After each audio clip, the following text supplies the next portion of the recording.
In this video, I'm going to show you how to fix YouTube links not showing thumbnails on WhatsApp. If the YouTube preview isn't appearing when you paste a link into WhatsApp, follow these simple steps. First, open the Google Play Store. Search for WhatsApp and YouTube.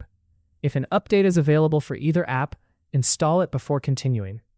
Once both apps are updated, open the YouTube app. Find the video you want to share. Tap the Share button and then select Copy Link. Now open WhatsApp and go to the chat where you want to send the video. Paste the YouTube link into the message box, but don't send it right away. Wait a few seconds for WhatsApp to generate the link preview.